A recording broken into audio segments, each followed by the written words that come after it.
what if I did my live with a lighting like this? That would be revolutionary and very scary, right? What is really scary though is if you're running a funnel and paid ads on a funnel and you don't know your data and what happens behind. And let me say why this came up today. I had a call with Amy and we were discussing about how to measure the success of a funnel, and it all comes to data. Like, it comes from the impressions you have and how much it costs you. So that will tell you how good the creative is, to the cost per landing page that will tell you how good of a job converting this attention to a click, and then what is your opt-in rate, what is your webinar view rate, or your purchase rate, or all these things going through a funnel all the way down to a purchase from the very first moment they come to your world. And it involves a lot of data and a lot of interpretation and a lot of knowledge and modification of each individual part of the funnel, from the content to even the color of the call to action buttons. And this is what it takes to have a very successful business.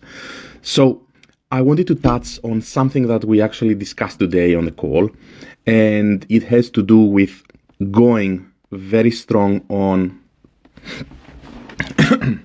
So I wanted to discuss something specific that we discussed, because Amy asked me a question in this call, and she told me, how much time should I give to the ads to see if this is successful?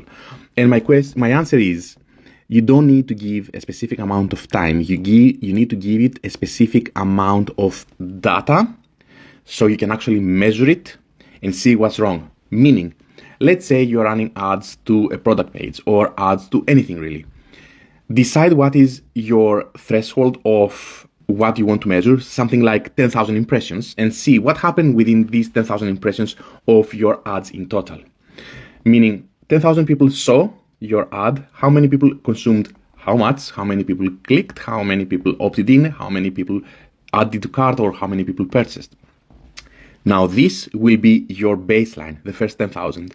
Then you optimize what looks like needs optimization, and you run it again for another 10,000 impressions. Now you have your baseline and you have your new piece of data. You compare and you see where you improved, where you didn't. You do the optimization and you run another 10,000. If you don't run your tests and run your data consistently, you will not have very good ways to compare results. And this is what will bring a lot of funnel misery and a lot of money wasted into advertising. And we don't want that, right? Because we want to optimize our businesses to make as much profit as possible from the money and the effort that we put in.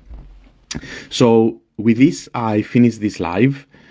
Let's finish it with this one. Actually, that's very weirdly scary. My face is ugly, yeah, but oh my God. So with this in mind, thank you very much, and I will see you tomorrow.